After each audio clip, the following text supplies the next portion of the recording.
wanted to do a little bit of a new series for our channel. I have gone down the rabbit hole of Australian true crime, and I mean, I'm lost in this hole.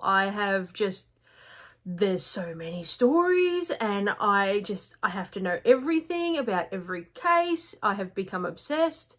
Anyway, I wanted to tell you guys about the Northern Territory's very first contract killing. So this was one of the very first true crime stories that I started reading about, and yeah, the outcome, wait till you hear what one of them got. So Raphael Niceforo, who was better known to his friends and family as Ray, was the fourth son born to Bruno and Anna. Bruno and Anna moved to Catherine in 1959. Now the town, it was tiny. It only had a couple hundred people living there at the time. Now Ray was the youngest of four boys. He was born on the 26th of February 1970, and the family itself, they had really built themselves up. So they had a pizza store, they had a trucking company, a caravan park, and a secondhand furniture store. But Ray, he was the black sheep of the family, so to say. All the boys attended boarding school, but Ray would always get sent home because he was sick or because he would start fights, just general misbehaving.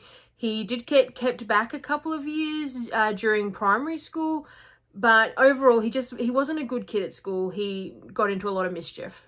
Now at the age of 17, he decided to leave school. He'd had enough, and he started to drive trucks in Queensland, which is another state here in Australia.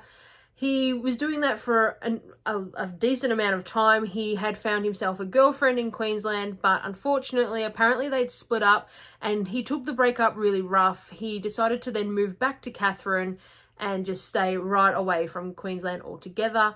He then got another job driving trucks and headed into South Australia instead of Queensland. So unlike Ray, his brother Nino was a very successful businessman. He had taken over some of the family businesses.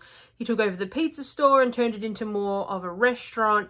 He took over the trucking company, and he also established a laundromat. In 2007, Ray met Bronwyn Buttery. Now, she lived in Adelaide in her family home. She had two sons from a previous marriage, and when the two met, they hit it off right away. Now the pair had a real whirlwind relationship, and after only a couple of months, Bronwyn decided to pack up her stuff and her life and move to Catherine to be with Ray, leaving behind her two sons and the house that she almost owned.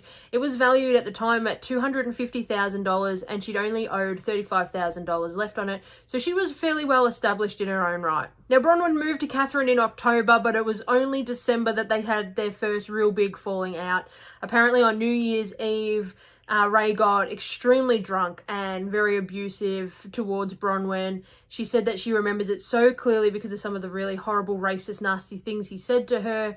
And she just said this was a whole new side of him that she'd never really seen before. Fast forward a couple more months, and Nino has decided that he wants to sell one of his businesses, the laundromat. Bronwyn thinks this is a great opportunity, and she goes to purchase it. Now this causes many a fight between her and Ray. Money seems to be Ray's weakness. He had eventually been sent into bankruptcy, and I think jealousy on the part that Bronwyn was able to purchase the business really it put tension into the family. A bit of a side note from my own point of view, when I was reading this, why would you buy a business? Because I mean, her and Ray were together, so she's bought a business and now he's basically they're together, so why would you buy a business in a town that is surrounded by your partner's family if he's very abusive and they're having fights all the time? I just didn't get this part. You would think that she'd be trying to leave or do something else. She sort of really just locked herself into this relationship. So now the problem is they own this business together and their relationship is still on the rocks. They have massive arguments in front of their staff members, in front of their customers. Ray would arrive with bags of laundry from his mate's house and say that they needed to be done free of charge and things like that. It was also noted that he really did consider Bronwyn to be a bit of a cash cow. So whenever he wanted a new car or money, he would go straight to her, and she would always hand it over. Whenever he wanted something, she would hand over the cash. There was heaps of moments I was reading about that he wanted new cars. He had 4 or 5 cars, and she would always cough up the cash for these cars. So at the time of Ray's murder, I just want it noted that Bronwyn, who had started off basically with, let's say $250,000 worth of equity, currently owed $249,000. This is in the month that Ray was murdered. Again, this is all just claimed by Bronwyn about the abuse. There were people that had said that they'd never seen any sort of arguing or screaming to the point of abuse. That was one of the people that said that was Nino's brother, and also Ray's very good friend, or even best friend, you could call her, Brenda. She said that she never saw anything like that, but she did say that they really did rush into the relationship. And she did say to Ray on a few occasions that it's just all too rushed. You're all going too fast. You just need to slow this down. Now, their relationship was rocky for many years. They went back and forth, but in 2009, Ray proposed to Bronwyn and they became engaged. At one point, Bronwyn was asked, why would she say yes if he's such an abusive person? And she said it was simply because she loved him. Now, remember how I said that Ray was a bit of a ratbag as a kid? Well, he did continue that into his adult life. He was very well known to the police for petty crimes, and Bronwyn would call the police on him multiple times for their own conflicts and their own spousal abuses. But in 2011, he was raided by the police. Now, the police found a rifle and a shotgun and the ammunition for both in his home and in his possession. The thing about this was it was actually Bronwyn that notified the police and basically got him raided. Now, it's February 2011 and Christopher is Bronwyn's son. He decides that he needs to move to Catherine in order to save money for his upcoming wedding to his fiancée, and he knows that Bronwyn needs help at the laundromat and he needs money, so it's a good match. He had only met Ray a couple of times before this, and on their occasions of meeting, they never really got along. There was one time that Ray was insistent that Christopher would bring him up weed from South Australia, and Christopher said no, he can't do that, he'll get caught, etc. And they had an altercation over the phone about that. Now, Christopher did have some learning disabilities growing up through school. He was diagnosed with these things, and he really wasn't the sharpest tool in the shed. But he was a very hard worker. He had the job at the laundromat, he worked at a cafe, and he also worked at the local pub. He was very hardworking. Throughout the whole time that Christopher did live with his mum and Ray, it was always noted that Christopher and Ray, they never got along. They never saw eye to eye. Their relationship never improved at all. Now, eventually, Christopher decides to break it off with his fiancée. He asks his mum, can he borrow the car to go back home and tell her that the relationship is over. So that, of course, brings up a fight between Ray and Bronwyn about whether or not he can borrow the car. And that's what I mean. Everything was an issue for them all at all times when it involved Chris and Ray. Ray really started to threaten Chris, and he would do it to Bronwyn, saying that he was going to hurt Chris, he was going to bash him, he was going to disappear, things like that, which Bronwyn said she had lived with for as long as she could remember now at this point. But as soon as he started saying those things about her son, she decided that she'd had enough.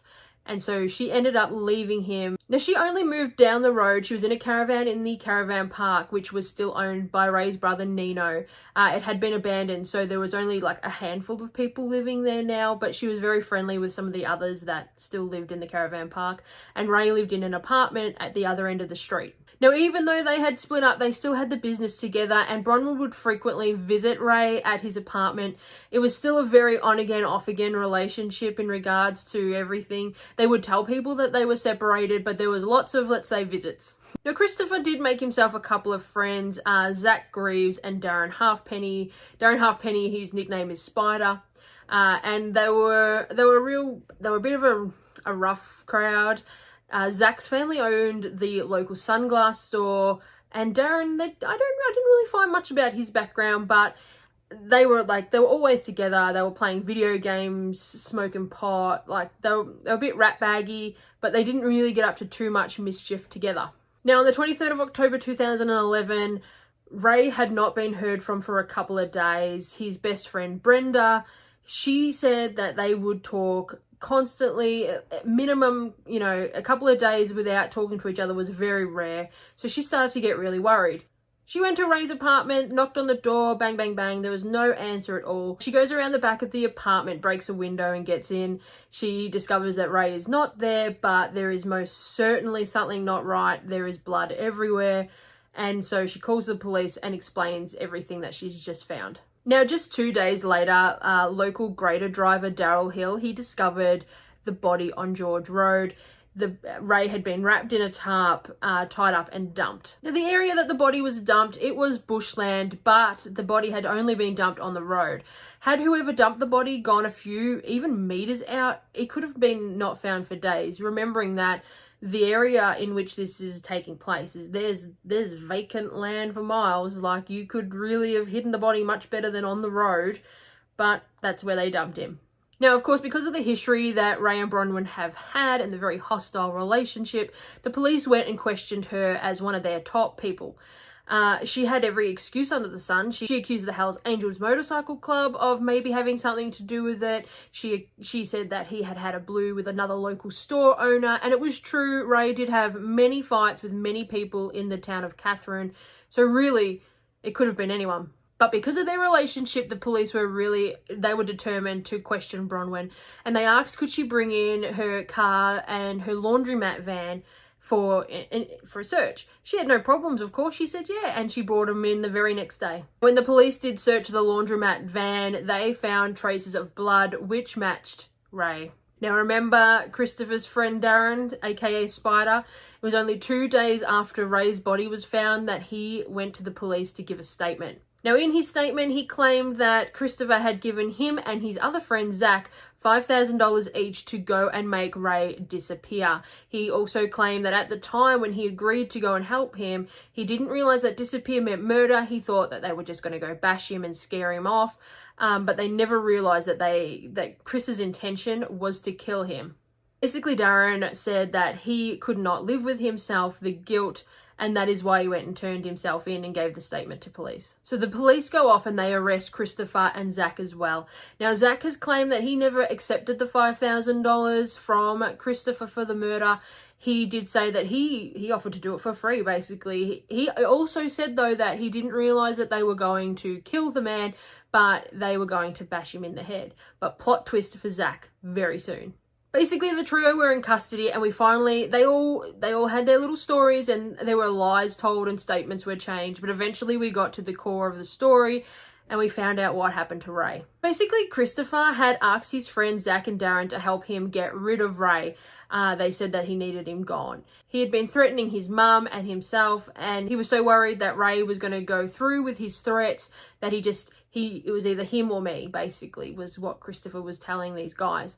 And they all agreed to help him. Now, on the night that they went to murder Ray, they were prepared with rubber gloves, they had shower caps for their hair, they were really trying to control the evidence that was going to be left behind. Now, Zach, he has had a change of mind, and he has asked to be left at home or to be dropped off at home. They have no problem with that. Christopher and Darren, they drop Zach off at home and they continue on their way. They get to Ray's apartment, and they have their rubber gloves and shower caps on to try and prevent any extra evidence being left behind. I'm not really sure how their plan was, because this part of their statement kept changing. At one point, they were going to cut the power and wait for Ray to come out and inspect the power box. But then another part was they were going to strangle him in his bed. I don't know. The statement just kept changing. Eventually, they got inside his apartment and they bashed him to death, hitting him in the head continuously. Now, Darren and Christopher then proceeded to wrap Ray's body in a blue tarp, tied up the ends, put him in the laundromat van, and took him out to George Road, where they dumped him. Darren's main job at the end of all of this was to destroy the clothing evidence that they all wore. He did tell police at one point that he went to the local abandoned airstrip and burnt their clothing, but then retracted it and said it was a lie.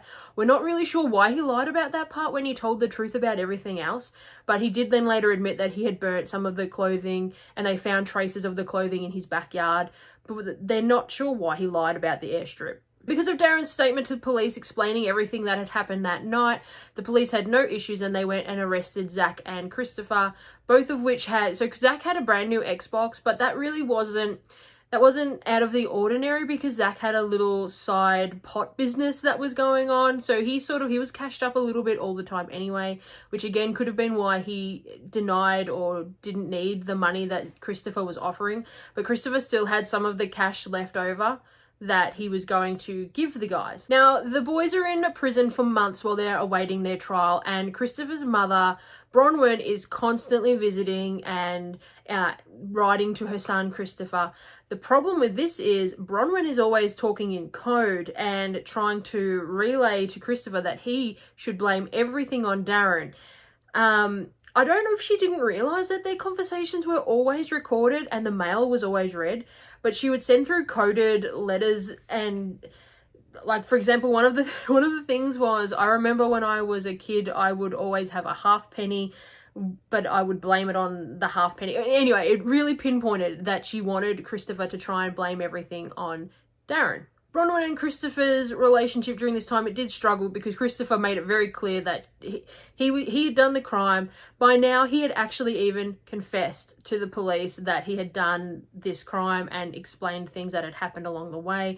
He did agree that Zach had been dropped off at home. He wasn't actually there, but Zach was still in prison at this point.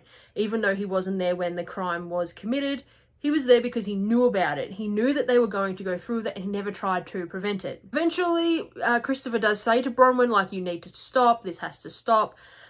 He's going to accept what he's done. Just, you know, it's fine. He'll protect her.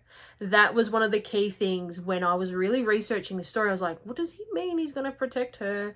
What? I need more information, please. One thing the police couldn't understand at the time was how Christopher actually got the $15,000 that was there. So he had offered each of the other boys $5,000, yet there was $15,000.